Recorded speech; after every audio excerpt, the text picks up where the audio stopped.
저와 성도님들이 한 절씩 교대로 읽은 후에 마지막 절은 함께 읽었으면 좋겠습니다.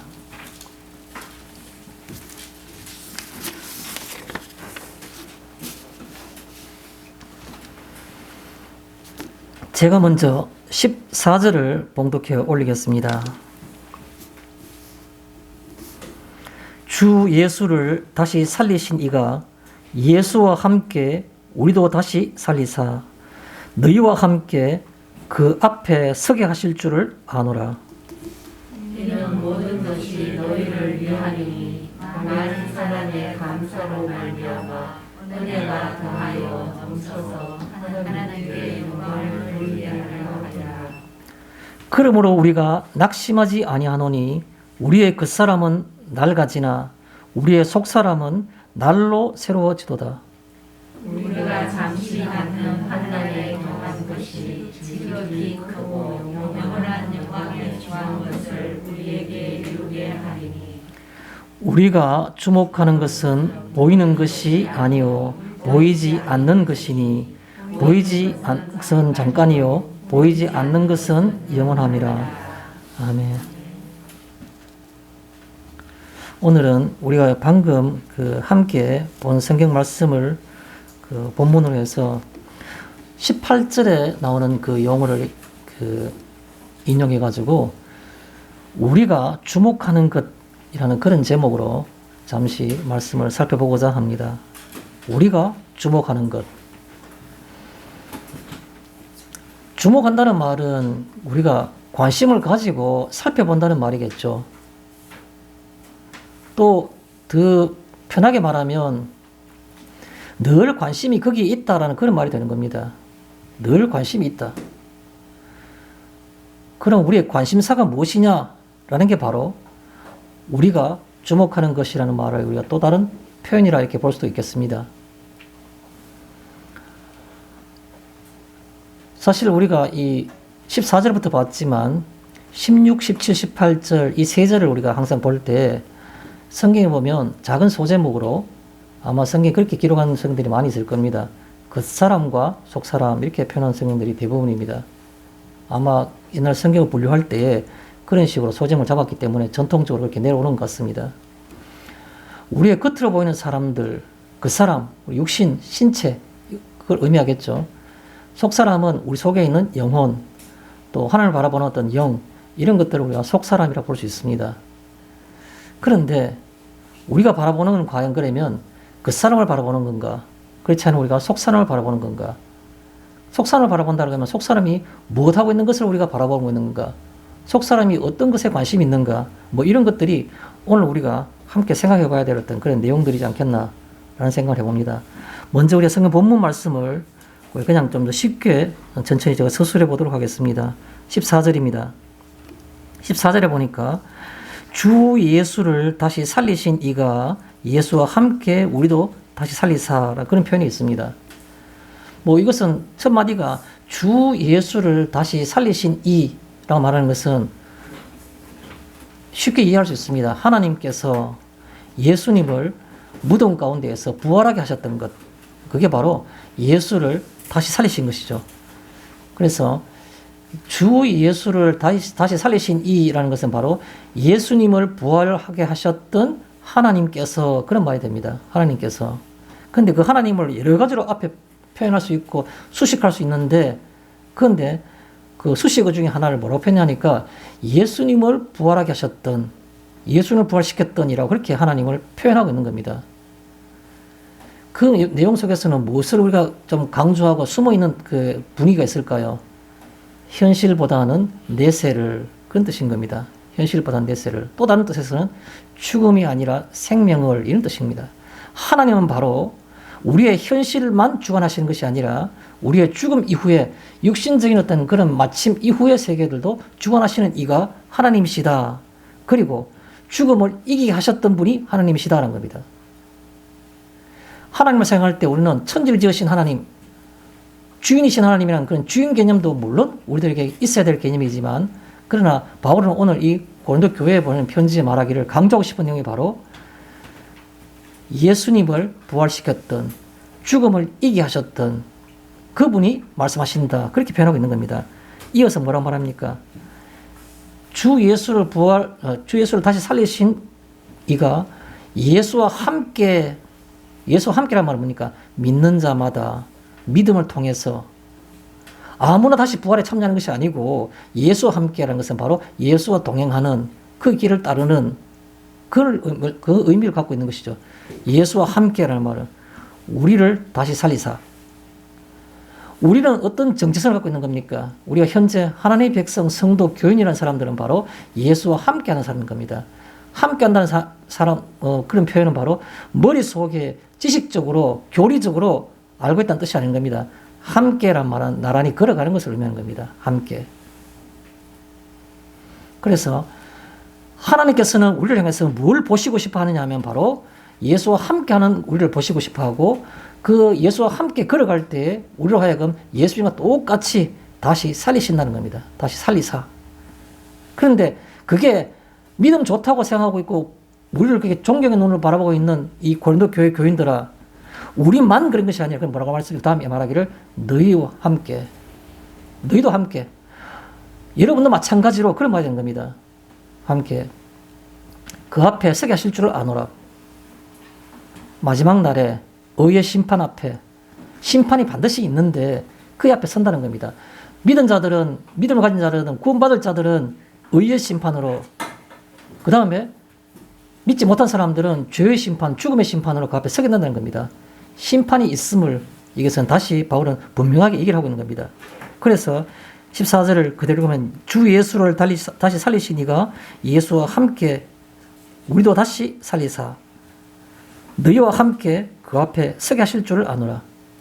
심판이 있는 줄을 내가 알고 있다. 그 말하고 있는 겁니다.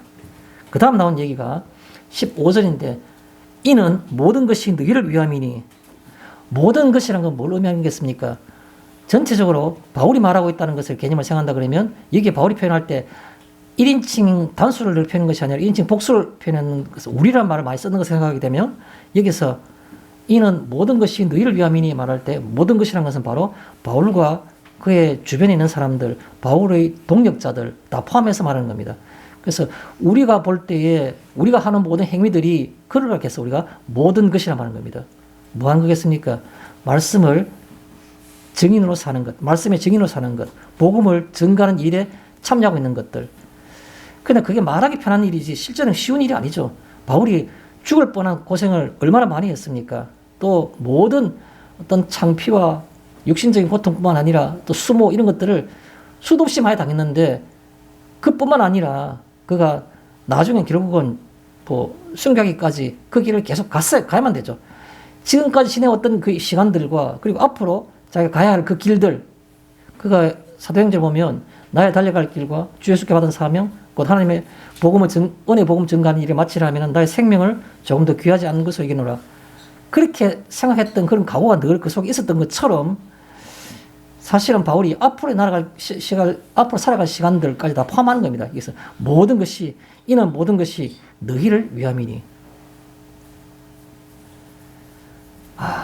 저는 여러 성도님들이 그렇게 느끼시는지 모르겠지만 저같이 작은 어떤 그런 한 성도라도 가지고 있는 굉장히 좀 마음에 강하게 느끼는 어떤 그런 하나의 그건 있습니다. 복음의 중에서도 특히 마음에 와닿는 게 한 부분이 하나 있습니다. 그게 바로 뭐냐 하면 항상 저는 빌립보서의 1장에 있는 말씀, 늘 말씀드리지 않습니까? 내가 나의 살 것과 내가 살아갈 이유가 있다면은 너희 믿음의 진보와 기쁨을 위함이니. 그래서 사실 저는 어떤 면에서는 사도행전에 나왔던 그 초대교회적인 뭐라 그럴까요? 같이 물건을 나누고 같이 살아가고 재산 내 것이 네 것이라지 않고 살아가던 그것이 현실적으로 불가능하다는 생각을 하고 있습니다. 왜요? 사람은 악하기 때문에 본성이. 이 땅의 현실 속에서는 그게 불가능한 겁니다. 그런데요. 그러면 그 속에서 현실적으로 가능한 게 뭐냐라는 겁니다. 가능한 게. 물건을 공유하고 공동재산을 가지고 그것이 악한 인간의 심성 속에서는 불가능하지만 일시적으로 한두 달 가능할 수 있을 수 있지만 그러나 그게 지속적이지 못하겠죠. 사람의 심성이 그렇기 때문에. 본성이 악하기 때문에. 그런데도 추구할 수 있는 어떤 방법은 뭐냐? 그게 빌립보서 1장에 있는 말씀을 저는 찾고 싶은 겁니다. 뭐 하는 겁니까? 너희를 위함이니라는 그 말입니다. 너희를 위함이니. 여기 오늘 본문에 나오는 것처럼. 사람이 살아갈 때 행위를 자세히 보면 제가 그렇기 때문에 그렇게 느끼는 걸 잘 알 수 있습니다. 잘 보면 겉으로 보면 굉장히 의미가 있고 좀 좋은 행위 같고 참 뭔가 다른 사람보다는 뭐 다른 것 같지만 그러나 캐고 들어가면 그 속에서는 결국은 자기를 위한 겁니다. 자기의 명예, 자기가 딴 사람으로부터 받는 칭찬, 딴 사람으로부터 받는 좋은 인식 뭐 이런 것들 때문에 사실 어떻게 보면 그런 행위들이 나온다고 저는 보는 겁니다. 그래서 그 떨칠 수 없는 자기를 사랑하는 그것으로부터 벗어나는 게 뭐냐? 그게 진정한 성도가 되는 겁니다. 주님의 길을 따라가는 겁니다. 예수님은 자기 생명을 내놓으셨는데 네 십자가를 지고 나를 따라오라 그랬는데 형식적으로 나무 십자가 하나 지고 따라가는 게 예수님 따라가는 길이 아니지 않습니까? 뭐 하는 겁니까? 그 끊으려고 끊을 수 없는 그 자기 사랑, 자기 애로부터 벗어나서 진정하게 마음으로 남을 위하는 것. 내가 이것을 하면 다른 사람이 나로 인해서 기뻐할 수 있겠구나. 또 믿음이 생길 수 있겠구나. 믿음이 자랄 수 있겠구나. 그거 아니면은 바울은 이 땅에 살아갈 이유가 없다고 하는 겁니다. 이게 마찬가지겠죠. 이 말이 또 표현하고 있는 겁니다. 이 모든 것은 너희를 위함이니. 이때까지 지나오면서 선교 활동하면서 지나왔던 수많은 어떤 그런 어려움과 고통들이 주마등처럼 앞에서 차차 지나갔을 겁니다. 그 광경들이 생각하면서 또 앞으로 자기가 고난받으면서 내가 나의 목숨을 조금 더 귀한 것으로 여기지 않는다고 생각했던 그 각오처럼 앞으로 살아갈 그 날들을 다 포함해가지고도 담대히 그리고 담담하게 얘기할 수 있는 건 바로 이 모든 것이 너희를 위함이니 라고 하는 겁니다. 여러분 성도님 어떻게 생각하십니까? 성경에 그렇게 적혀 있으니까 그렇구나 라고 생각하시는 겁니까? 저는 가슴 아픈 일이 딱 그겁니다. 신앙생활 제일 가슴 아픈 게 주위를 둘러보면 많이 배운 자나 적게 배운 자나 물질이 있는 자나 물질이 없는 자나 교회 직분이 그래도 뭔가 직분이 어떤 직분이든 이런 직분이든 저런 직분이든 간에 진짜 마음에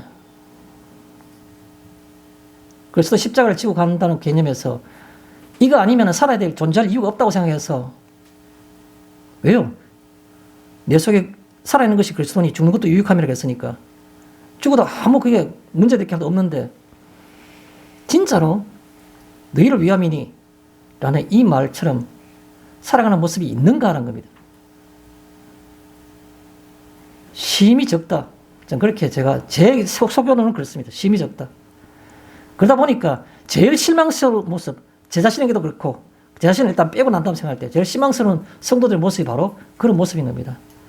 천없이 천사의 말을 하고 성경 말씀 입맛 떼면 주주줄 나오더라도 그 말씀 그게 없으면 어떻게 성도입니까? 제자입니까? 하나님의 자녀입니까? 아닌 겁니다. 절대로. 절대로 아닌 겁니다. 그런데 그것은 내가 좀 더 신앙에 좀 더 깊어지고 연륜이 쌓아지고 내가 수양을 더 하게 되면 그런 거라고요. 아니요. 성경 말씀 올 때 마음에 마치 못이 박히는 것처럼 확 박혀야 되는 겁니다. 그래서 메사를 볼 때마다 너희를 위함이니라 이 생각이 안 든다 그러면 그것은 주님의 길을 따라가는 사람이 아니라고 저는 생각하는 겁니다. 점잖은 모습으로 깨끗한 옷을 입고 주일날 교회 참석하는 게 예배이고 신앙생활입니까? 아니요. 신앙생활은 이 땅에서 삶이 바로 신앙생활인 겁니다. 예배인 겁니다. 어떻게 주일날 교회 오는 것을 신앙생활로 생각하십니까?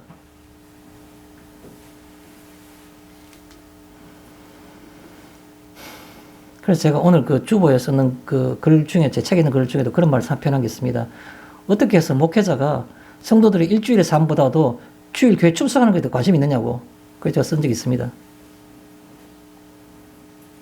교회 출석 뭐 이 사정이 있으면 못 오시는 것이 당연한 겁니다. 그게 중요하지 않습니다. 사정이 없는데도 불구하고 교회 안 나오는 것은 뭔가 신앙에 문제가 있다고 생각할 수 있겠지만 그러나 필요하다면 얼마든지 더 중요한 것은 바로 주님의 길을 따라가느냐 안 가는 겁니다. 말이 길어졌습니다. 다시 돌아가겠습니다. 본문에 그래서 15절에 모든 것을 너희를 위함이니 많은 사람이 감사로 말미암아 바울의 그 노력과 바울의 그 방향 때문에 많은 사람들이 감사를 한다는 겁니다. 많은 사람들이. 바울에게 감사하는 겁니까? 아니요. 하나님께. 예수님을 우리의 구주로 주신 하나님께 감사드리는 겁니다. 진정하게 마음에서 우러나는 감사인 겁니다. 감사합시다, 헌금합시다가 아니고 나 같은 것이 어떻게 올해 신앙의 첫 단추 시작이 그거 아닙니까? 어떻게 나 같은 것이 복음을 알게 됐나? 복음을 접하게 됐나? 어떻게 나 같은 것이 하나님 앞에 관심거리가 되어서 하나님께서 나를 이렇게 깨닫게 하셨는가? 이게 신앙의 첫 단추 아닙니까? 그러다 보니까 여기에 많은 사람의 감사로 말미암아 많은 사람들이 스스로 하나님을 향해서 너무 감사해서 너무 큰 감사는 말로 표현할 수가 없는 겁니다. 값으로 매길 수가 없는 거죠. 표현할 방법이 없는 겁니다. 여러분, 우리가 뭐라고 하나님께 우리가 구원하심을 노래하며 그걸 표현할 수 있습니까? 표현할 수 없는 겁니다. 그래서 많은 사람의 감사로 말미암아 그래서 어떻게 되는 겁니까? 은혜가 더하여 넘쳐더라. 그 많은 사람들이 감사하니까, 하나님께 감사하니까 바울은 그 어떤 역할을 중간에 했을 뿐인데 실제로 바울에게 감사하는 것이 아니라 그 복음을 받아들이는 사람들이 믿게 되어서 구원받은 사람들이 너무 감사를 하나님께 하고 그러다 보니까 그 사람들이 한 명, 두 명 모여가지고 이 사람들이 모여서 예배를 드리고 또 교회를 이루고 이렇게 하다 보니까 은혜가 더욱 넘치는 겁니다. 서로가 보라면서 우리가 이 땅에 살아가는 것이 어떻게 쉬운 일입니까? 그런데도 불구하고 기쁨과 감사 가운데 살아가니까 세상 사람들 이상하게 보는 거죠. 저 사람이 고민하고 힘들어하고 염려해야 될 상황인데 왜 저렇게 마음에 평안이 있지? 나만 그런 것이 아니라 교회에 오면 또 다른 성도가 또 그렇게 되어 있는 겁니다.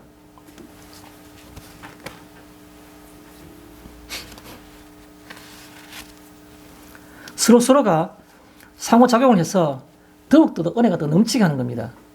그래서 그 감사하는 사람들로 말미암아서 많은 사람들이 감사로 말미암아서 은혜가 더하여지고 서로 은혜를 더하게 하고 그러면서 넘치게 한다는 겁니다. 그럼 결과적으로 그게 어떤 결과로 나는 겁니까? 15절의 끝에 그렇게 결과가 나오는 겁니다. 넘치게 되면 하나님께 영광을 돌리게 하려 함이라. 그 결과 하나님이 내게 제사를 지내라, 내가 어떤 제사를 지내라, 번제를 지내라, 뭐 소제를 지내라 그렇게 말씀하신 게 아니고 그 많은 사람들이 그 복음의 은혜를 통해서 하나님께 감사하고 서로를 바라보면서 그 은혜가 넘치니까 그 자체가 바로 하나님께 영광을 돌리는 것이 되더라는 겁니다. 그 다음에 16절에 그러므로 우리가 낙심하지 아니하노니 사람이 살아가는 건 현실입니다. 이상 속에 구름 위에 살 수가 없는 겁니다. 땅에 발을 딛고 사는 것이죠. 다 좋습니다. 서로 은혜가 되고 은혜가 넘치고 다 좋습니다. 그런데 현실로 돌아보니까 때거리가 없어요. 당장 내일 시험이 있어요. 현실적인 고통과 어려움이 있게 되어 있는 겁니다. 거기에 대해서 뭐라 말하고 있는 겁니까? 그 위에 구름 위에 있는 그 상태에서 다시 현실로 내려오는 겁니다. 그러므로 이 사실이 있다면 그 말이겠죠. 우리가 낙심하지 아니하노니 우리가 이 사실을 내가 이해하고 받아들인다 그러면 낙심하지 않는다는 겁니다. 낙담하거나 염려하지 않는다는 겁니다. 왜 염려하지 않는 겁니까? 우리의 겉사람은 낡아지나 우리의 속사람은 날로 새로워지도다. 그 사람이 낡아지는 건 다 여러분 다 이해하지 않습니까? 모르겠습니다. 젊은 사람들은 아직까지도 뭐 20, 30대들은 그런 말을 이해하기가 좀 쉽지는 않겠죠. 말 뜻을 모르는 건 아니지만 실감하지 못한다는 말이 되겠죠. 그 사람이 후피하는 게 어떤 것들이 하나 이해가 될 수 있습니까? 손에 검버섯 피고 이런 거 있잖아요. 그죠? 햇빛 노출 많이 되면. 저도 검버섯 많습니다. 옛날에 우리 어머니가 손에 검버섯 보고 굉장히 마음이 찡했습니다. 아, 우리 어머니도 늙구나. 안 그랬으면 좋겠는데 라는 생각도 해봤습니다. 저희 집에 가면 제 그 싱크대 앞에 밑에 그 요가 매트 같은 걸 하나 깔아놨습니다. 어느 때부터 원래 들어가지고 1월인가 2월인가 잘 모르겠는데 왜 깔은 줄 아십니까? 자꾸 그릇을 떨어뜨려요. 뭘 하면 그릇 자꾸 손에서 벗어나요. 그릇 한 두세 개 깨먹었습니다. 그릇이 아까운 게 아니라 치우는 게 더 힘들어요. 아주 날카로운 사기 조각이 막 언제 흩어지니까 그거 뭐 먹는데 상당히 힘들더라고요. 그래서 떨어져도 안 깨지게 밑에 북신을 하나 깔아놨습니다. 저는 전혀 그걸 깨는 법이 없었습니다. 몇 년을 지나와도 한 개도 안 깹니다. 원래 들어가 한 서너 개 깨먹었습니다. 어디 그렇습니까? 맨날 기억력이 없어서 자꾸 깜빡깜빡 합니다. 뭘 가지러 갔다가 그 가수도 내가 뭐라고 얘기했는지 몰라가지고 한참 헤매입니다. 다시 돌아왔다 다시 와서 또 생각나면 또 생각나서 갑니다. 그 사람은 실망스러울 수 있습니다. 가면 갈수록 기능이 자꾸 떨어지니까. 그것을 가리켜서 우리의 그 사람은 낡아지나 그렇게 표현한 겁니다. 그것은 현실인 겁니다. 현실. 그러나 우리의 속 사람은 날로 새로워지도다 말한 겁니다. 그런데 다행스럽다는 말은 굉장히 수동적인 얘기고 더 솔직하고 정확한 표현하게 되면 그러나 그 사람이 낡아지는 것보다도 훨씬 비교도 안 될 정도로 빠르게 또 그런 강하게 작용하는 게 하나 있어요. 그게 바로 뭐냐면 속 사람이 새로워지는 겁니다. 여러분 젊은 사람들이 솔직히 말해서 신앙생활을 말씀대로 살아가는 것이 어디 쉬운가요? 먹고 살기가 얼마나 바쁩니까? 아직까지 부부 갈등이 덜 마무리돼가지고 아직까지 싸워야 돼요. 맨날 며칠 마음이 불편해야 돼요. 밥을 해줘야 되나 말아야 되나 생각 안 할 수가 없잖아요. 젊은 사람들은 여러 가지 감정도 풍부하고 또 여러 가지 환경도 변화무쌍한 환경 속에 또 일상생활 속에서는 뭐 생업에 장수하다 보면 차분하게 영원한 것을 바라보고 영원한 생각하기가 쉽지가 않은 겁니다. 어떻게 바로 옆에 있는 배우자와의 관계가 늘 불편한데 어떻게 영원한 걸 생각하면서 마음 편안을 가질 수 있습니까? 그건 그렇게 있다면 그건 대단히 특별한 사람입니다. 보통 사람은 절대로 그렇게 될 수가 없습니다. 그런데 나이 들어보십시오. 그냥 편안해지면서 영원한 것을 바라볼 수 있는 마음의 평안을 가기가 쉬운 겁니다. 결국 어떤 사람들은 젊을 때부터 그런 거 가지기 위해서 옛날에는 수사나 수도사가 혹은 뭐 수녀가 되기도 했지 않습니까? 기도원에 수도원에 들어가기도 했지 않습니까? 왜요? 젊어서는 일상생활 속에서는 도저히 그걸 살 수 없다고 생각하니까 내가 하나님 앞에 바치겠다 상을. 그래서 옛날 수사도 되고 수녀원에 수녀가 되기도 하고 뭐 그렇게 되는 거 아닙니까? 나이가 들면 몸은 신체적 기능은 떨어지고 그럴지라도 그런데 그 속도보다는 훨씬 더 빠른 속도로 속 사람은 새로워지는 겁니다. 영원한 것을 깨닫고 거기에 집중하는 힘이 훨씬 더 강해지는 겁니다. 그걸 비교할 땐 비교가 안 되는 겁니다. 그 사람 후피하는 거야 뭐 당연한 거고 조금 섭섭한 게 있겠죠. 나도 일어나 있으면 더 들겠죠. 그러나 그것은 아무것도 아닌 겁니다. 그 나라가 분명해지고 밝아지고 진리가 내 속에서 훤히 보기 시작하고 말씀 속에서도 그 말씀의 뜻이 분명히 드러나고 시작하고 그런 것이 바로 우리에게 이 표현이라는 것이죠. 17절에 우리가 잠시 받는 환난에 경한 것이 우리가 잠시 동안 받는 것이 있는데 환난이 있다는 겁니다. 근데 그것은 경한 거라 아마 초등학생들은 경하다는 말이 무슨 뜻인지 잘 모를 겁니다. 경한 것, 가볍다는 뜻입니다. 우리가 잠시 받는 환난은 가벼운 것이다 그런 뜻입니다. 무거워서 견딜 수 없을 정도로 내가 못 견딜 정도의 그런 큰 것은 아니다는 겁니다. 우리가 받는 의인들이 받는 환난은 가벼운 것이기 때문에 그래서 경한 것이란 말 그런 말입니다. 그것도 시간적으로 잠시 받는 거랍니다. 잠시. 그럼 두 가지 생각할 수 있겠죠. 의인은 고난이 있을 수 있구나. 우리가 그러나 그것은 잠시 받는 것이고 가벼운 것이니까 견디려면 하구나. 이 두 가지를 생각해야 되는 겁니다. 환난. 여러분 나는 환난이 없어서 참 하나님께 복받은 사람이다. 모르겠어요. 하나님 뜻은 이런 사람에게 이렇게 저런 사람 저렇게 하시는 게 하나님 뜻이기 때문에 우리가 함부로 판단할 건 아니지만 저는 볼 때 과연 그것은 하나님 자녀 맞나? 성도 맞나? 라는 생각을 무조건 저는 의구심을 제 개인적으로 의구심을 가집니다. 환난 없는 의인이 어디 있습니까? 여러분 시편 34편 19절에 보면 시편 34편 19절에 보면 의인은 환난이 많으나 의인은 환난이 많다고 말하고 있습니다. 의인은 환난이 많으나 여호와께서 그의 모든 환난을 건지시는도다. 여호와께서 그의 모든 환난에서 건지시는도다. 의인은 환난이 많다고 그랬습니다. 어찌 없을 수가 있겠습니까? 세상에 몸을 두고 있는데 하나님 말씀을 따라 살아가는데 그것이 어떻게 잘 조화될 수 있습니까? 조화될 수 없는 겁니다. 세상과 하나님 성도의 삶은 조화될 수 없는 겁니다. 환난이 없단 말 자체가 있을 수 있는 겁니까? 우리가 하늘나라 가고 나면 환난이 있을 수 개념 자체도 없지만 그러나 이 땅에 몸을 살고 있는 동안에는 생명이 없는 사람들 같이 살 때에는 당연히 모든 가치관 속에서 다르기 때문에 환난이 있을 수밖에 없는 겁니다. 그래서 의인은 환난이 많으나 여호와께서 그의 모든 환난에서 건지시는도다라고 성경 말씀에 기록하고 있는 겁니다. 그래서 여기 볼 때 우리가 잠시 받는 환난에 경한 것이란 말은 그런 말이고 요게 이 주어가 되는 주어. 그 17절에 나오는 이 말씀이 우리가 잠시 받는 환난에 경한 것. 환난이 가벼운 환난이 요것이 바로 주어가 된 거예요. 요 가벼운 환난이 어떤 역할을 하는지 뒤에 나오고 설명이 되는 겁니다.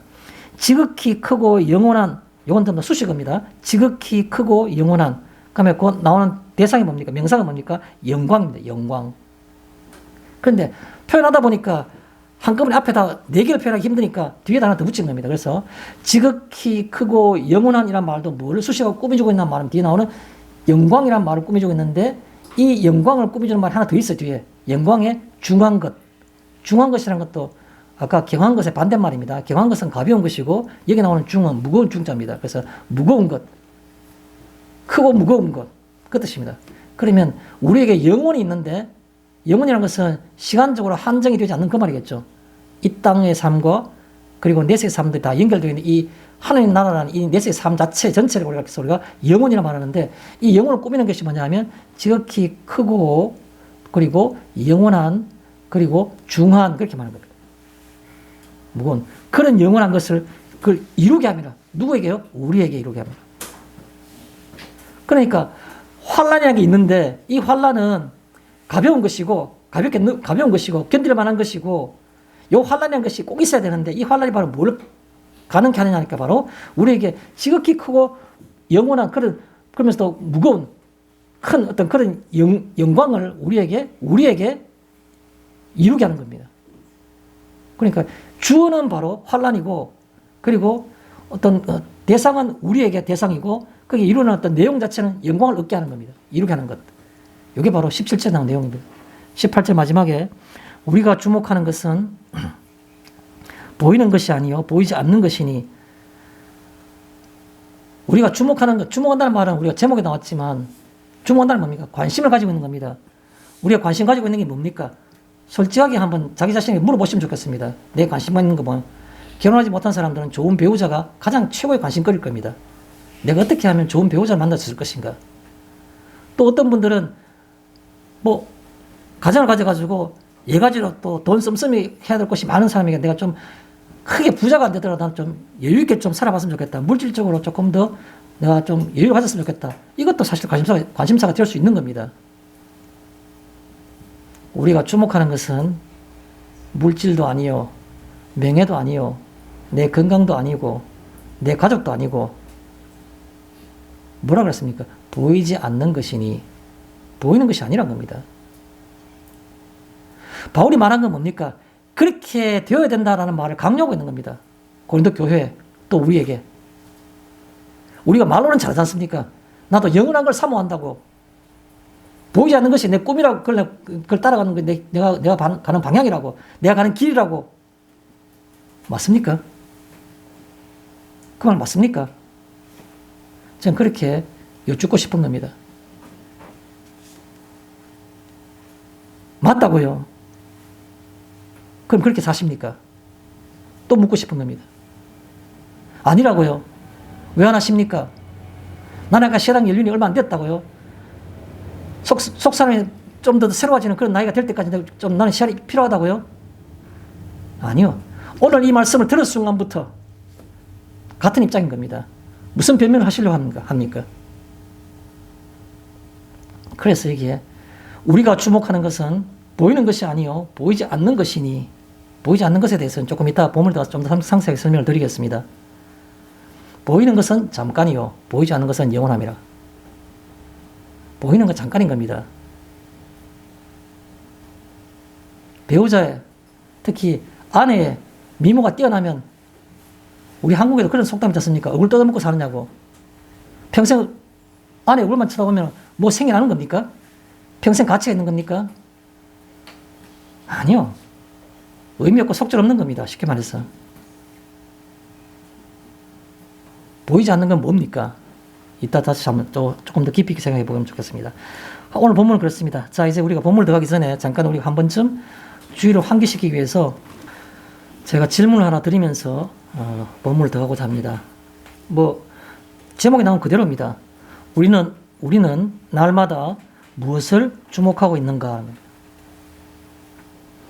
자신에게 한번 자문자답해서 해보면 좋겠습니다. 나는 날마다 무엇을 주목하고 있는가? 눈에 넣어도 안 아픈 내 자녀, 내 자손, 호주머니에 넣고 다니고 싶은 내 배우자, 뭐 그런 겁니까? 내 가족, 내 직업. 그렇지 않으면 내가 일생 동안 붙들고 있는 살아가는 내 어떤 삶의 방식. 모든 사람은 자기 경험에 의해서 가장 이상적인 방식을 자기 생활에다가 적용하려고 합니다. 그것까지는 다 좋아요. 사람이 다르기 때문에 누구 하나 그것을 탓할 수는 없습니다. 그런데 다른 사람도 마치 그거 같이 살아야 된다고, 자기가 같이 살지 않으면 그것은 틀렸다고 생각하는 철저한 자기의 어떤 그런 생활 방식이 있습니다. 그것이 어떻게 보면 자기가 주목하고 있는 것일 수도 있습니다. 그거 벗어나면 죽는 줄 아는 겁니다. 아니요. 그거 벗어나게 그렇게 살지 않은 사람도 잘 살고 있어요. 너무 자기 거 고집하지 마십시오. 이것이 옳다고. 또 어떤 분들은 자기가 지금 내가 분명히 내가 이상적이지 않다는 건 다 알고 있어요. 그럼에도 불구하고 당신의 입장대 봐라. 이것은 얼마든지 가능한 일이다. 라고 자꾸 뭔가를 갖다가 자기 변명을 하려고 그래요. 그것도 어떻게 보면 자기가 주목한 거입니다. 내 히스토리가, 내 역사가, 내 인생에 흘러왔던 흔적과 어떤 경과 과정들이 날 이렇게 만들었다고 거기에다가 자꾸 그걸 애써 모든 일에 거기 주목하는 겁니다. 계속해서. 그걸 갖고 모든 걸 해결하려고. 그래서 제가 여쭙는 겁니다. 우리가 날마다 주목하고 있는 것은 과연 무엇입니까? 그게 우리 신앙생활에서 굉장히 기준이 되고 오늘 바울이 그렇게 말했기 때문에 우리 다 함께 살펴보고자 하는 겁니다. 첫 번째, 14절에 보면 주 예수를 다시 살리신 이라는 그런 구절이 14절에 있습니다. 주 예수를 다시 살리신 이. 빠르게 표현해 보겠습니다. 다르게. 하나님께서라는 말씀이죠. 주 예수를 다시 살리신 이는 바로 하나님인 겁니다. 그래서 이 말을 다른 말로 표현하면 하나님께서라는 말로 표현할 수 있겠죠. 또 그 다음에 주 예수를 다시 살리신 이라는 것이 표현할 때 뒤에 나온 내용이 중요한 얘기를 하나 지적하고 있는데, 예수와 함께 우리도 다시 살리사라는 말이 있죠. 그때 예수와 함께라는 말입니다. 예수와 함께라는 말은 제가 본문 서술할 때도 그런 말씀 드렸습니다. 무슨 말입니까? 믿음을 통해. 우리가 예수와 함께 할 수 있는 방법은 믿음을 통해서 예수와 함께 할 수 있는 겁니다. 교회에 출석함으로써 예수와 함께 하는 것이 아닌 겁니다. 예수를 믿음으로 예수와 함께 할 수 있는 겁니다. 또요, 주 예수를 다시 살리신 이라는 말을 생각할 때 성경 표현하기 14절에 다시 뭐라고 표현하면 다시 살리사라는 표현이 있습니다. 하나님께서 예수를 다시 살리사 그 말이죠. 다시 살리사라는 말은 우리가 더 이상 설명할 필요가 없어요. 다 아는 내용이니까. 하나 그냥 의미상으로 생각할 때는 실제로 예수님이 부활하신 사실을 우리가 실제로 이 생각을 해야 되는 겁니다. 실제로.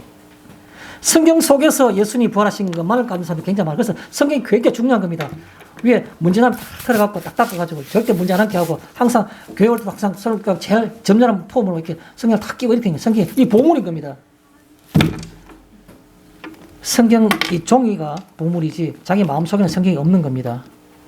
자기 마음속에 보물이 있는 사람은 이 종이가 그렇게 많이 크게 중요하지 않는 겁니다. 내 마음속에 성경 말씀이 있는데 이 종이로 된 이 말씀이 그렇게 뭐가 중요한 겁니까? 여기에 일단 정성 들이는 것들은 오히려 내 마음속에 공하기 때문에 어떻게 보면 이것을 더 일단 정성에 귀하게 생각하는지도 모르는 겁니다. 저는 그렇게 생각합니다. 말씀이 내 생각 속에, 내 하루의 삶 속에 수시로 내 말씀을 생각하면서 그 적용하려는 삶 속에서 이 성경 말씀이 무슨 필요가 있습니까? 이 종이가.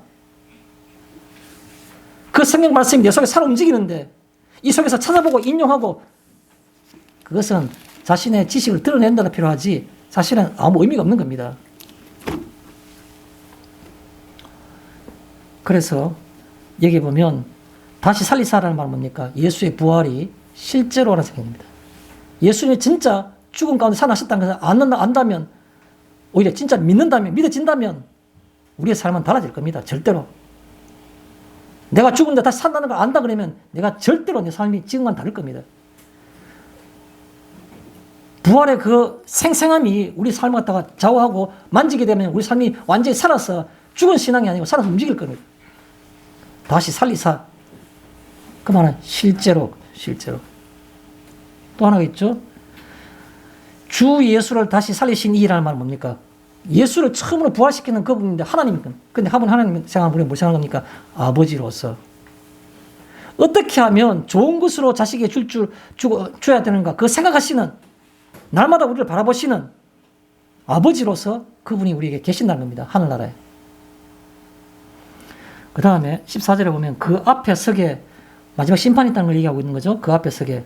다른 말로 제가 표현하겠습니다. 의의 심판으로, 의의 심판으로, 의의 심판이, 심판이 반드시 우리에게 있는 겁니다. 멸류관을 주시기 위해서. 또 다른 말로 표현하면 그 의의 순간은, 의의 심판의 순간은 바로 어떤 순간입니까? 영광스러운 순간이죠. 그래서 그 영광의 순간이 그 뜻입니다. 그 앞에 서게라는 말은. 하나님이 마지막 날에 모든 사람들을 다 앞에 세우는데, 심판대에 세우는데, 우리는 의의 심판에 서는데, 우리가 의의 심판에 서는 것은 내가 이제 고통을 선고받는 것이 아니라 영광을 내가 받기 위해서, 얻기 위한 겁니다. 그래서 그 영광의 순간이라는 말이죠. 그런데 그 앞에 서게라는 말을 할 때 또 바울이 표현한 표현이 있습니다. 14절에 너희와 함께. 고린도 교회 교인들은 바울이 신앙이 좋다고 생각하기 때문에 항상 바울을 본보고 우리는 아직까지 신앙이 약하니까, 믿음이 약하니까 이렇다라고 자꾸 그렇게 스스로를 오히려 자기 변명하는 사람들이 많으니까 너희와 함께라는 겁니다. 나와 너희가 다르지 않다는 겁니다.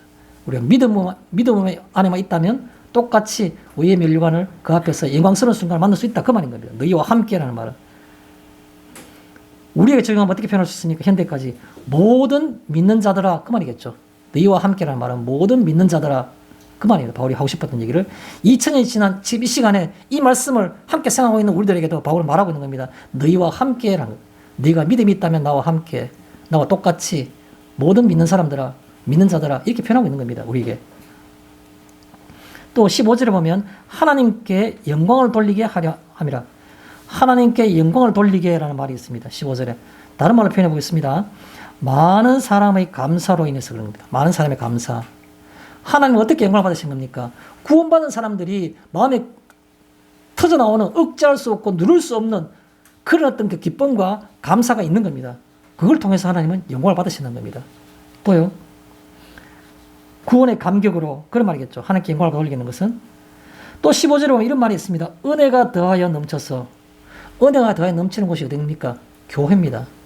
교회가 뭡니까? 믿는 자들의 무리인 겁니다. 건물이 교회가 아니고 교회의 원 뜻은 믿는 사람들의 어떤 그 모임, 믿는 사람들의 무리를 우리는 교회라고 말하는 겁니다. 그래서 은혜가 더하여 넘쳐서 이 표현이 굉장히 좀 어색한, 국어적으로만 조금 뭔가 좀 깔끔하지 못한 좀 그런 표현이라고 생각할 수 있는데 의미를 생각하면 전혀 이상할 게 하나도 없습니다. 은혜가 더하여 넘쳐서 어떻게 은혜를 서로 더해주고 어떻게 서로 어떻게 그것이 다시 넘치게 하는가. 여러분 우리 현대인들 살아갈 때 우리가 많이 쓰는 용어 중에 하나가 있습니다. 그 어떤 용어가 있습니까? 좀 그 처음 듣는 분도 있으리라 생각하는데 그 젊은 사람들은 잘 알 겁니다만 시너지 효과라는 게 있습니다. 시너지 효과. 시너지 효과라는 것은 1 더하기 1은 2가 아니고 3이나 4, 5가 되는 수 있는 것을 우리 그런 효과를 시너지 효과라고 하는 겁니다. 이걸 여기 가르치는 겁니다. 은혜가 더하여 넘쳐서. 은혜를 서로 교회란 성도의 모임인데 성도가 모였을 때 내 혼자만이 갖고 있는 감사와 감격이 있는데 또 다른 사람이 감사 감격을 해요. 그 모습을 보면 내 속에 있는 감사 감격이 더 배가 되고 3배가 되고 4배가 되고 증가하는 겁니다. 그것을 가리켜서 교회라 말하는 거예요. 교회. 왜 우리는 우리가 진리 영 성령께서 감동하시면 집에서도 성령 말씀을 읽고 내가 믿음이 되는 거 아닌가? 왜 교회가 필요한가? 무교회주의가 있지 않습니까? 무교회주의. 무교회주의는 이 말 뜻을 모르기 때문에 무교회주의를 강조하는 겁니다. 교회가 필요 없잖아. 내가 믿음으로 구원받아 그랬는데. 아니요. 은혜가 더하여 넘쳐서 이런 말은 바로 교회를 의미하는 겁니다. 교회에서 성도와 성도 간에 서로 간에 그 구원의 감격과 감동을 서로 간에 바라볼 때마다 자신이 갖고 있는 그 은혜와 감격이 더 증가되고 더 높아지는 겁니다. 그래서 은혜가 더하여 넘쳐서 라고 표현한 겁니다. 교회를 표현한 거죠. 교회를 통해. 또 이 하나님께 영광을 돌리게라는 말 속에 보면 그 생명과 풍성함을, 그 생명과 풍성함이 있는 겁니다. 시편 말씀에 시편 4편 7절에 이런 표현이 있습니다. 주께서 내 마음에 두신 기쁨은 그들의 곡식과 새 포도주에 풍성할 때보다 더하니이다 하는 그런 표현이 있습니다. 아마 이 말씀이 은혜가 되어서 암송하고 있는 분도 들어 계시리라 생각합니다. 주께서 내 마음에 두신 기쁨은 그들의 곡식과 새 포도주에 풍성할 때보다 더하니이다. 누가 얘기한 겁니까? 시편 기자가 사람이 말한 겁니다. 하나님 말씀하신 거 아니고. 어떤 사람이, 하나님을 경외하는 한 사람이 마음에 느끼는 고백을 글로서 하는데 그 속에 뭐냐면 하나님께서 내 마음에, 주께서 내 마음에 주시는 그 기쁨은 일반 사람들이, 그들에 만한 일반 사람들이 가지고 있는 곡식이 많을 때, 지금 말하면 은행 잔고가 굉장히 빵빵할 때, 그런 말이겠죠. 요즘 말하면. 곡식과 새포도주가 풍성할 때보다 더하다고. 여러분 그렇게 느끼시죠? 아마 느끼신 적이 있으실 겁니다. 저는 그렇게 믿고 싶습니다. 사람들이 자랑하는 자랑거리가 곡식일 수 있고 새포도주일 때도 있는데 그것 때문에 풍성하다 말할 때인데 나는 그거하고는 비교가 안 돼. 비교 불가한. 그건 근처도 안 되는 그런 큰 기쁨이 내 속에 있다는 겁니다. 뭐요? 구원의 감격입니다. 구원의 감격. 그걸 얘기하고 있는 겁니다. 그 다음에 두 번째, 낙심하지 아니하노니라는 그 표현이 16절에 있습니다. 내용이 쉽기 때문에 짧게 넘어가겠습니다. 낙심하지 않은 이유가 뭡니까? 그 사람은 낡아지나 그 말이겠죠. 그 사람이 낡아지는 것은 이미 설명을 제가 충분히 다 했습니다. 신체적인 기능이나 현상을 얘기하는 겁니다. 신체적 기능이나 현상. 그 다음에 또 다르게 표현하면 새로워지는 속사람. 16절에 있죠. 새로워지는 속사람은 뭡니까? 하나님과 그 나라가. 젊을 때에는 그냥 마음속에서 방향만 그랬는데 나이가 들어가면 한 걸음 한 걸음 조금씩 주님 가신 길을 조금씩 가까이 다가가고 있는 겁니다. 어느 틈에. 그래서 그걸 가르쳐서 우리가 하나님과 그 나라가 내 속에서는 새로워지고 있는 겁니다. 그걸 표현하고 있는 것이죠.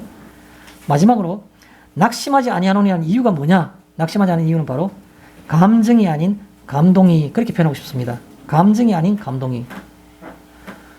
여러분, 만약에 부모님이 돌아가시면 어떤 생각이 들까요? 아마 섭섭할 겁니다. 저도 옛날 그랬었습니다. 경험상.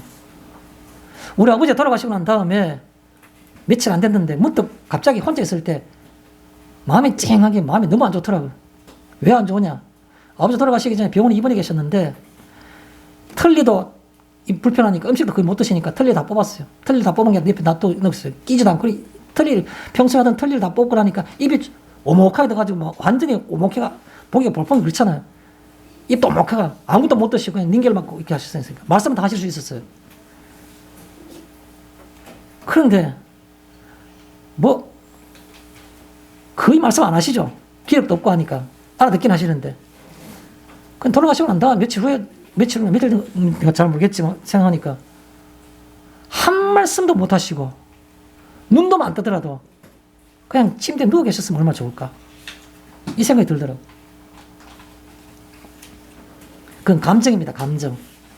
아마 부모를 떠나보낸 자식들이 갖고 있는 그 감정은 솔직한 감정은 그럴 겁니다. 아마 슬픔, 어떤 그런 마음의 어떤 그런 아쉬움, 섭섭함 뭐 이런 것들. 저는 그나마 그래도 저는 한다고 했습니다.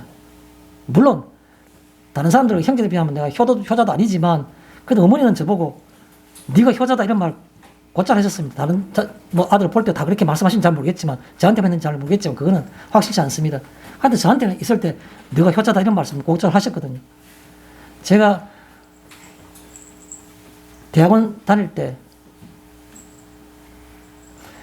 석사과정 2학년 때인가? 그때가 84년도일 겁니다. 아마 84년도. 그때 우리 연구실에 선배가 미국에 공부하러 가가지고 미국 대학에 가서 1년 동안 공부를 잘하고 방학 때 가지고 한국에 다니러 왔는 겁니다. 마침 그때 그 지도교수가 우리 지도교수에게 친분이 있어가지고 편지를 보내왔는데 그 인편을 편지 보내왔는데 먼저 와는 이 친구가 워낙 뛰어나고 잘하니까 우리 지도교수에게 다시 한번 딱 한 명만 다시 추천해주면 다시 받겠다.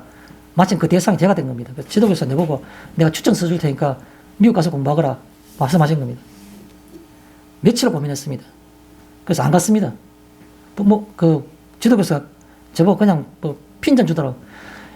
요즘처럼 돈 말씀 외국에 공부하러 나올 수 있는 시대가 아니고 그때는 추천서 있어야 되고 받아주는 것도 굉장히 어려울 미국 대학 잘 안 받아주는 그런 시절이었습니다.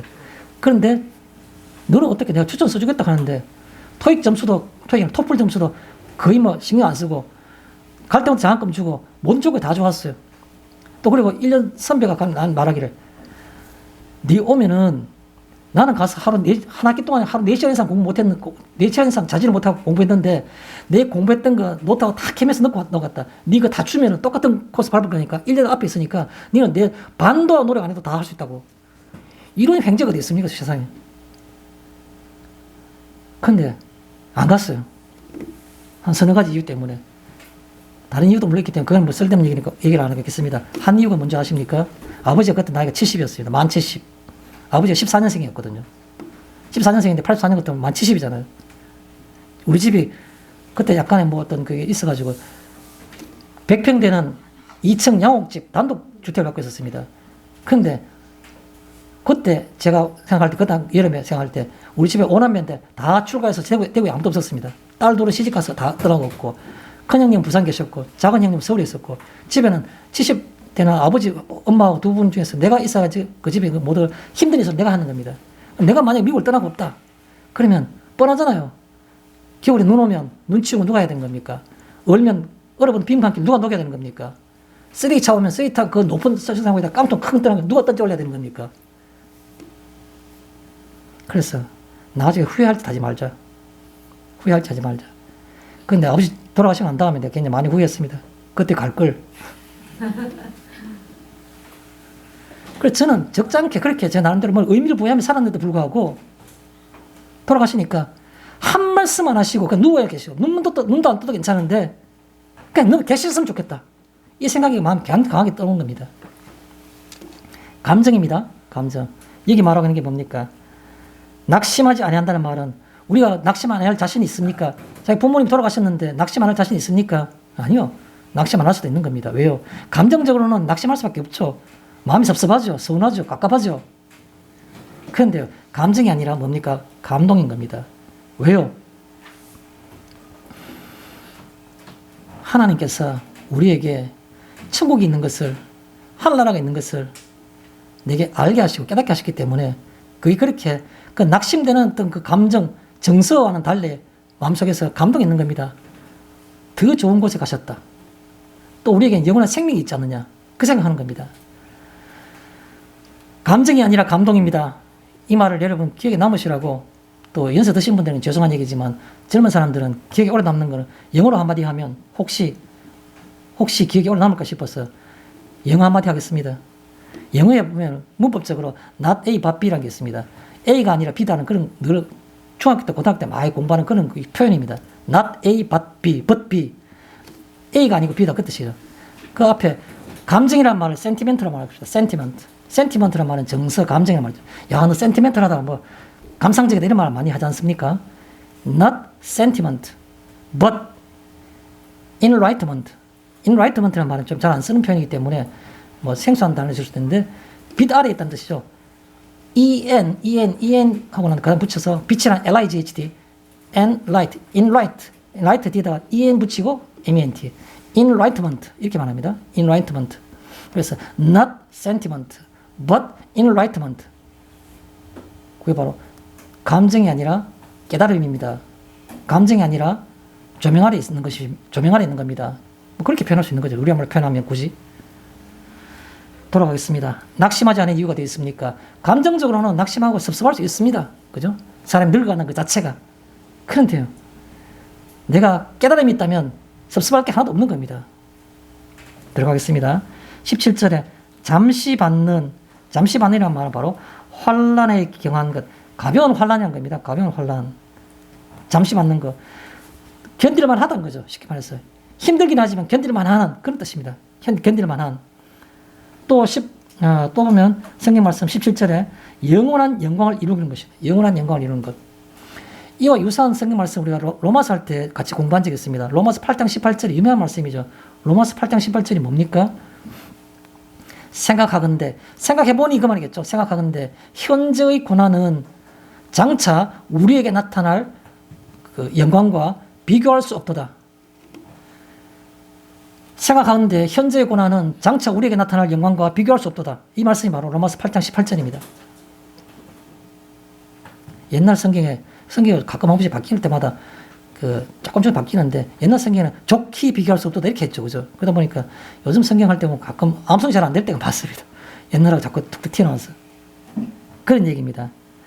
영원한 영광을 이루는 것이 바로 잠시 받는 이 환란의 그 근거와 이유가 되는 겁니다. 자, 그 다음에 17절에 보면 영원한 영광에 대한 얘기가 나오는데 영원한 영광은 뭡니까? 비교 대상이 없는 혹은 또 17절의 표현 그대로 표현하면 지극히 크고 그 다음에 중하고 또 마지막 17절에 우리에게 중요한 게 우리에게라는 겁니다. 영광은 예수님이나 바울에게나 해당되는 것이고 내게도 과연 의심하지 마십시오. 주님의 길을 따라가는 제자입니까? 그러면 우리에게도 바울은 그렇게 표현한 겁니다. 우리에게도 나 바울에게만이 아니고 우리에게도라고 표현한 겁니다. 또 이 말씀을 듣고 있는 이 2000년 후에 우리 이 시대 이 자리에 있는 우리에게도 그 말인 겁니다. 우리에게도 영광이 그 말이죠. 자, 먼저 세 번째 주목하는 이라는 말을 좀 생각하겠습니다. 18절에 보면 주목하는 말 나옵니다. 주목한다는 말은 뭡니까?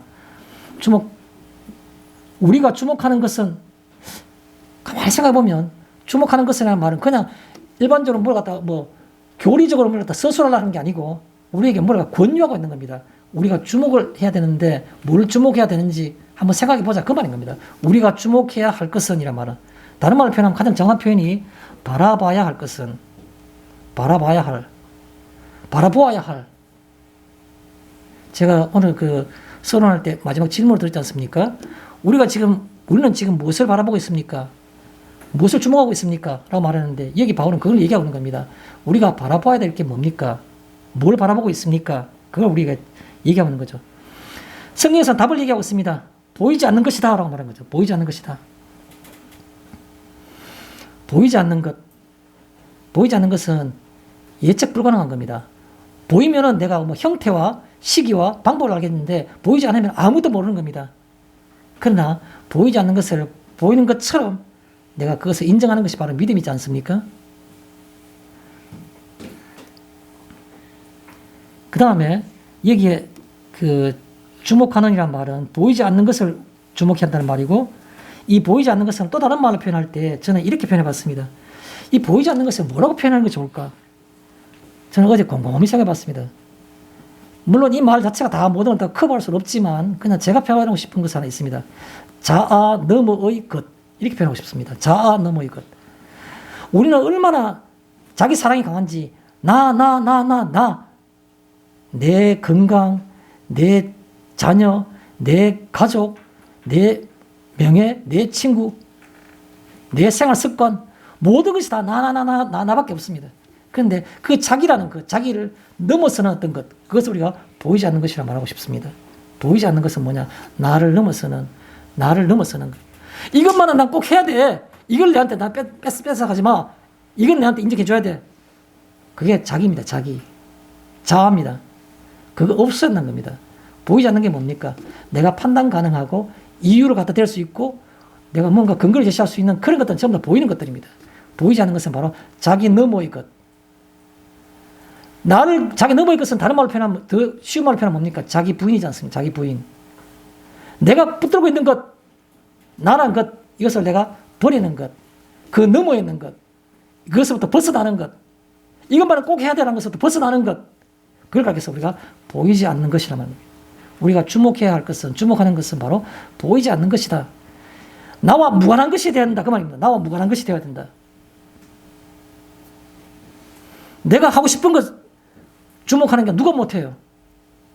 내가 좋아하는 것 주목하는 건 누가 못해요? 자연적인 것이지 않습니까? 그런데요, 나하고 아무 상관없는 것, 나를 넘어서는 것들, 자기 넘어에 있는 것들을 그렇게 해서 우리는 보이지 않는 것이라 표현하고 싶은 겁니다. 보이지 않는 것. 자기 부인. 또요, 보이지 않는 것이 되면서도 또 주목하는 것은 뭐냐면 하나님 나라를 우리가 주목해야 되겠죠. 그죠? 하나님 나라를. 그래서 마지막으로 18절에 그 보이는 것이 있습니다. 보이는 것을 우리가 그냥 쭉 서술해 보겠습니다. 보이는 것이 뭡니까? 직접적인 이해관계의 내한테 도움이 되느냐? 내한테 해로우냐? 그걸 이해관계라 말합니다. 이해관계. 그래서 직접적인 이해관계가 있는 것을 우리는 보이는 것이라 말하는 겁니다. 이건 사람이 굉장히 재빠릅니다. 이익되는 것은 엄청나게 빠르고 또 내한테 해롭고 이익이 되지 않는 데서는 엄청나게 빨리 피하는 겁니다. 뭐 가장 유치한 표현으로 식당에 가서 신발끈 늦게 묶는 사람 뭐 그런 거 있지 않습니까? 그런 표현들. 그게 바로 이해관계에 굉장히 예민한 사람. 이해관계에 예민한. 그렇게 해서 우리는 보이는 것이라 말하는 거예요. 직접적인 이해관계에 예민한. 또 보이는 것이 뭡니까? 보이는 것은 소유하고 싶은 힘. 소유하고 싶은 겁니다. 여러분, 성경에서 그냥 막연하지만 그냥 툭 터놓고 한번 말씀드려볼까요? 보이는 것 할 때 뭐 착 떠오르는 뭐 그런 게 어떤 연상되는 게 뭐 없습니까? 보이는 것 뭡니까? 보이는 것. 어떤 게 생각나십니까? 저는 선악과가 생각나요. 선악과. 하와가 뱀의 말을 듣고 난 다음에 뱀의 말을 듣고 난 다음에 가만히 보니까 그 전에 하나님 말씀 들었을 때는 근처도 가기 싫었는데 뱀의 말을 듣고 나니까 세상의 얘기들을 다른 친구들 얘기들을 보니까 세상의 이치들을 보니까 들고 나니까 이래 보니까 보암직하고 먹음직한 겁니다. 너무너무 보기 탐스러운 겁니다.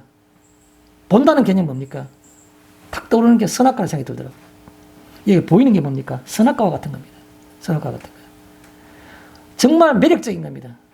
이거 없이는 못 살 것만 같고 이거 가지면 내가 초강력의 어떤 그런 울트라 파워를 갖고 있는 그런 어떤 게 힘이 될 것 같아요. 그런 게 세상에 얼마나 많습니까? 그게 바로 소유하고 싶은, 이게 보이는 것은 바로 소유하고 싶은, 가지고 싶은 그 말이겠죠. 그러나 어떤 면을 보면 또 두렵기도 한 겁니다. 두렵기도 하고. 가지고 싶은데 두려워요, 그게. 보이는 거는. 애굽에 출애굽한 이스라엘 백성들이 며칠 못 가가지고 어디에 도착한 겁니까? 홍해 앞바다에 도착한 겁니다. 그 앞에 뒤에는 바로의 군대들이 맹렬히 추격하고 있고 앞에는 바다가 가로막고 있는 겁니다. 그 앞에서 백성들이 모세를 원망하며 하나님 원망하기 시작한 겁니다. 뭐가 보이는 겁니까? 홍해 물이 보이는 겁니다. 우리가 보이는 것들은 별거 아니고 하나님 세계에서는 아무것도 아니고 모든 오늘 너희들이 본 이 바로 모든 애굽 사람들을 한 명도 다시 보지 못할 것이다. 하나님께서 그걸 다 물에 다 수장시켜 다 죽여버린 겁니다.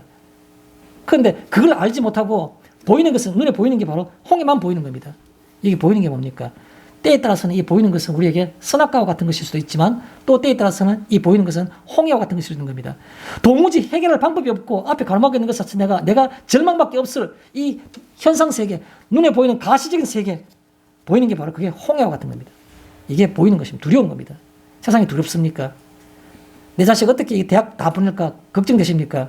하나님께서 하십니다. 내가 어떻게 직장을 가져야 한다고 생각하십니까? 하나님께서 하시는 겁니다. 하나님의 백성은 하나님의 성리서 가운데 있는 겁니다. 어떻게 세상 사람들과 똑같습니까? 두려워하지 마십시오.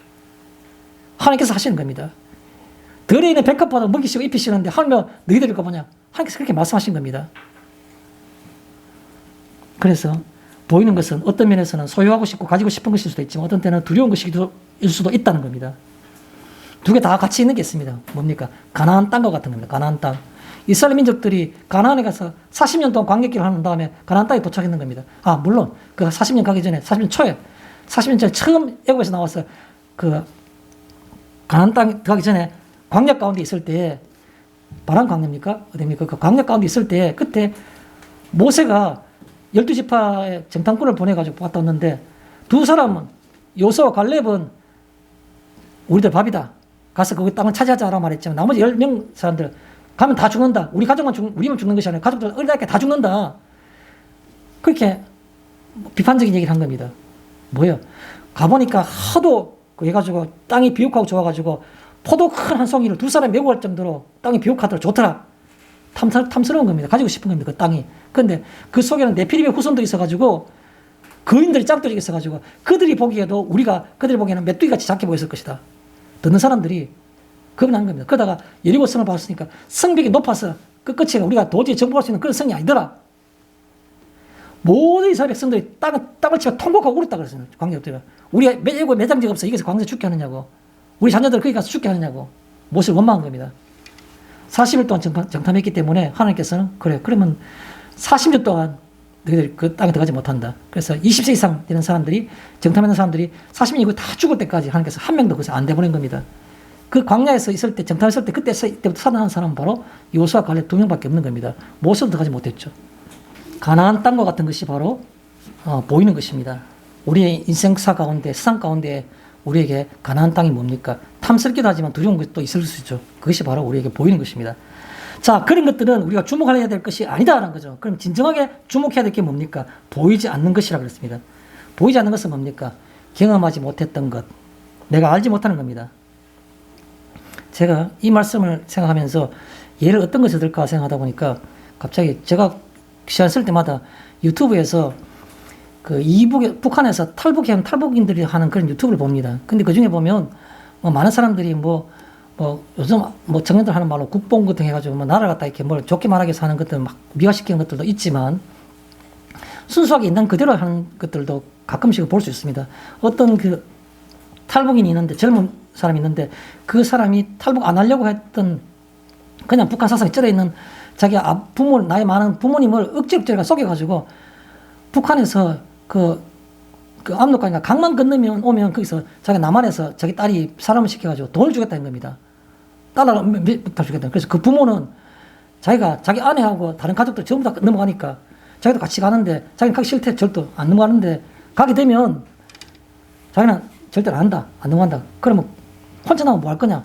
자기는 이미 다른 여자 하나 잡아놓은 겁니다. 다른 여자 살라고. 그 사람이 돈이 필요하지 않습니까? 딸이 그래갖고 몇천 달러 주겠다고 북한에서는 상상도 못할 그금을 준다고 했는 겁니다. 그래서 그래가지고 엄마와 같이 어디까지만 오라고 중국에는 그 연변에는 어디 거처까지 오면 거기 제가 거기 갈 테니까 거기서 만나서 돈 주고 나도 아버지 마지막으로 한번 봐야 안 되겠나 이래가 거짓말하는 겁니다. 딸이. 그래 그 아버지 거기 왔던 겁니다. 와가지고 딸이 없어요. 근데 거기에 있는 중간에 그 브로커가 그 집에 일주일 동안 머물게 하면서 남한 방송을 틀어준 겁니다. 나만 데려보니까 이것저것 보니까 처음에는 설마 저게 꿈인 건가 진짠가 보기도 하고 그런 의심이 드는데 거기 가다 보니까 또 와 너 안 오니까 또 전화 통화하니까 또 딴 핑계 대가 좀 더 딴 데 오라고 해요. 그래 결국 아버지를 한국까지 끌고 가는 겁니다. 근데 그 아버지가 네가 진짜 얼마 전에 제가 보니까 어버이날 이 딸이 돈 꽃다발 있지 않습니까? 꽃에다 카네이션에다가 5만 원짜리 만 원짜리 막 수록해가지고 한 다발 아버지 온 겁니다. 내가 너를 엄마와 같이 낳아준 것밖에 없는데 진짜 네가 내게는 구세주고 행복이란 걸 네가 처음 알게 했다. 내가 지금 그 북한에 있으면 얼마나 거지같이 살았는데 내겐 감당치 못할 이 행복이다. 진짜 진심으로 얘기하더라고. 그 아버지가 70 가까이 된 분인데 그분이 뭘 꿈에서 얘기하겠습니까? 이런 세상이 있는 줄은 상상도 못했다. 그 얘기입니다. 이런 세상이 있는 줄 상상도 못했다. 무슨 얘기를 하고 싶은 겁니까? 보이지 않는 것이 뭡니까? 지금까지 경험해보지 못한 겁니다. 우리가 똑똑하다고요? 내가 모든 걸 다 알 것 같아요? 하나님 나라가 이렇게 저렇게 상상이 되십니까? 아니요. 마치 그분의 얘기처럼 내가 상상도 해보지 못한 머릿속에 생각도 못했는 그런 세계가 실제로 존재한다는 것. 그게 바로 보이지 않는 것. 보이지 않는 것. 어떻게 우리가 눈에 보이고 지식적으로 이해되는 것만 다 그 실제 실존하고 존재한다고 생각하십니까? 보이지 않는 것은 우리가 상상도 못하는 어떻게 방법조차도 알 수 없는 어떤 수준도 알 수 없는 그런 세계가 우리한테 실제로 존재하는 것을 왜 이해하지 못하십니까? 그래서 보이지 않는 것은 바로 지금까지 내가 경험해보지 못한 그런 우리가 표현할 수 있는 겁니다. 그 다음에 지금 보면 막연하고 모호한 보이지 않는 거라 그러면 막연하기만 하고 모호한 것 같죠. 그래서 그분이 그런 말을 하시더라고요. 북한에 있는 사람들이 이거 얘기하면 믿을까? 말 같지 않는 소리, 지어낸 소리 그렇게 다 말할 거란 거죠. 쉽게 말해서 애매하고 모호한 게 바로 보이지 않는 겁니다. 안 보면 모르는 겁니다. 그 다음에 그러나 한계를 초월한 사람이 생활할 수 있는 한계를 초월한 게 바로 보이지 않는 겁니다. 보이지 않는 것은 우리가 어떤 한계가 없지 않습니까? 모든 상상은 항상 끝이 없는 겁니다. 끝없이 상상할 수 있지 않습니까? 보이지 않는 것은 바로 한계가 없는이라는 겁니다. 하나님의 나라는 하나님의 나라의 그 풍성함은 하나님의 세계는 어떤 세계인가요? 어메이징한 겁니다. 어메이징 놀라운 겁니다. 뭐라고 표현합니까? 그 인간의 표현에서 가장 그도 비슷하게 표현할 수 있는 게 바로 놀라운 원더풀한 말도 그게 그렇게 근접할 수 있는 그런 표현 아니고 그냥 우리가 놀랍다는 이 말 표현은 뭐를 더 가까운 게 표현할 수 있을까라는 생각을 해보기도 하는 겁니다. 한계를 초월한 겁니다. 그런데 그것이 성경상에 보면 18절에 영원함이라. 그것이 우리에게 영원히 우리에게 존재한다는 겁니다. 여기 얼마나 초라합니까? 교회 전체가 했던 규모로 보면 얼마나 할 수 있습니까? 그런데요. 하나님 나라가 그 영원함이 있는 겁니다. 뭐로 비교할 수 있습니까? 뭐가 비교할 수 있습니까? 결론을 내리겠습니다. 말씀을 정리하겠습니다. 우리는 지금 힘든 시기를 보내고 있으십니까? 내 개인적으로 볼 때 요즘이 내가 제일 힘든 시기야. 이렇게 생각할 수도 있겠죠. 우리는 지금 힘든 시기를 보내고 있습니까? 그렇지 않으면 나는 지금 모든 것이 너무 감사하십니까? 어느 쪽입니까? 그것은 답은 여기 있습니다. 우리가 무엇을 주목하는가에 따라서 내가 지금 힘든 시기일 수도 있고 내 모든 것이 너무 감사할 수도 있고 이게 바로 우리가 무엇을 보느냐에 따라 기준이 달라질 수 있겠죠. 한 가지 더 비교해 볼까요? 나는 지금 이루고 싶은 인생의 목표가 나는 지금 현재 이루고 싶은 인생의 목표를 보고 있는가?